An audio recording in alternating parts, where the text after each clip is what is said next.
Hi, my name's Chris. I'm a teacher and I'm a child expert, and I'm reacting to the Inside Out dinner scene because I think it's a great scene. Here we go. How was the first day of school? She's robbing us. I'm done. You pretend to be Joy. This is actually very common. A parent will ask a one-word question, and then the kid kind of gets flustered, and they give a one-word answer.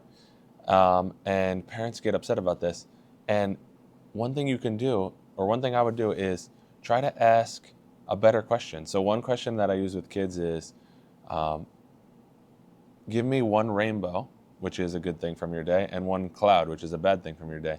And it gives such an opportunity for kids to give you specific things that happen. A lot of times kids will say they have two rainbows.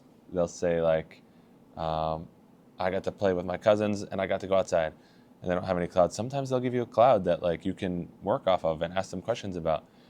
Sometimes it's cool. Sometimes they'll say like, hanging out with my family was my rainbow, and having to stop or having to leave is a cloud. So you just get really cool information and much better conversation. It was fun, I guess. I don't know. Oh, very smooth. That was just like Joy. Something is definitely going on. She's never acted like this before. What should we do? We're gonna find out what's happening, but we'll need support. Signal the husband. Ahem.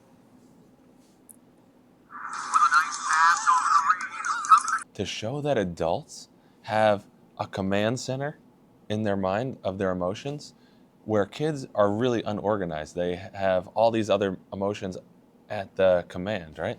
So the mom, you could see sadness is like her commander in chief, and in the dad, it's anger. So let's see how it plays out. But as an adult, having your emotions as controlled and in like a big, like you have a better grasp on your emotions, it's your opportunity to teach your kids how to get to that point. She's looking at us.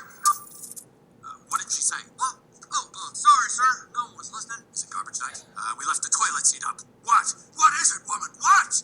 He's making that stupid face again. I could strike. I think this part is so funny.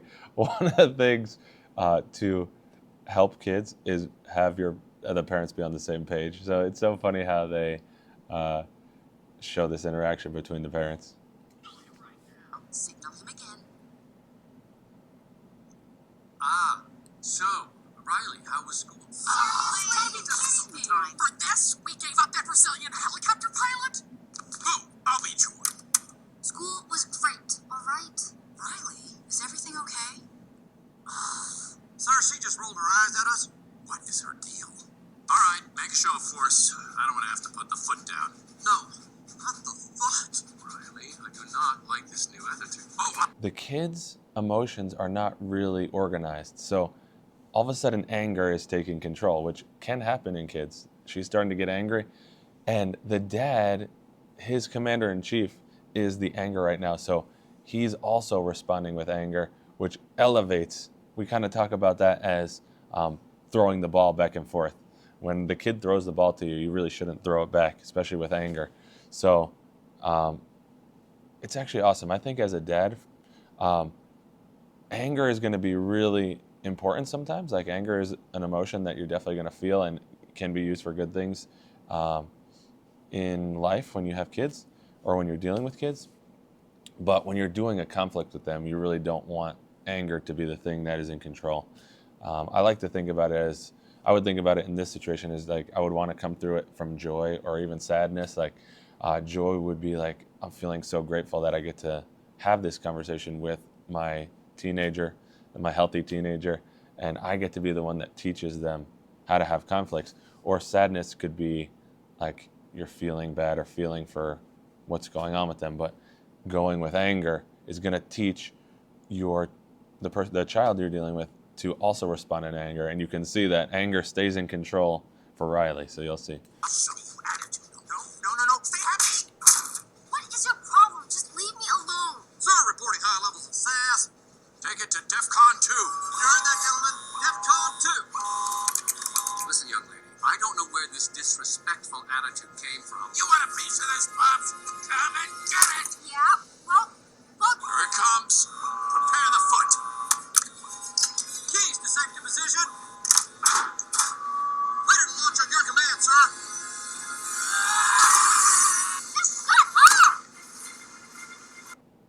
One thing to think about is conflict arises when reality doesn't meet your expectations. So it seems like in this situation, the dad is expecting Riley to react in a certain way, and he's not getting what he wants from her. So this conflict is arising because he's feeling disrespected, it seems like to me. So now he is going to show force because he doesn't want her to feel like she can disrespect him. That's it. Go to your room. Now. Did you see that? I think this is the last thing I'm going to say about this video. That part I thought was so telling. When you use anger and you put the foot down and use DEFCON 5 like he says, you win the battle, but you lose the kid. Like you could see in Riley's face right there that him saying that, it really hurt her. And obviously she listened and she went to her room. But I think that's one of these situations where you hurt the child, but you win the battle. So for me, what I would rather see you guys do is ask questions from the beginning, especially since this is something that Riley doesn't normally act like. So ask questions about what's going on. And if it doesn't work, if she needs time, give her some time. Sometimes as adults, we need time. So again, it's the perfect opportunity to teach them how to have fights. Teenagers especially are going to want to fight with you, and they're kind of designed perfectly to have conflicts as teenagers because you, the people who love them the most, can teach them how to react correctly. So again, my main takeaway from this is to try to remember who should be in control during conflicts. I like to come at conflicts through joy and say, wow, I get to be the person who teaches them how to have conflicts. And in my opinion, the dad did a bad job of teaching her that anger is the way to deal with conflict. So I really enjoyed this scene. I think it's a really great scene. And it's also funny. I love the way they depict emotions. So yeah, see you next time.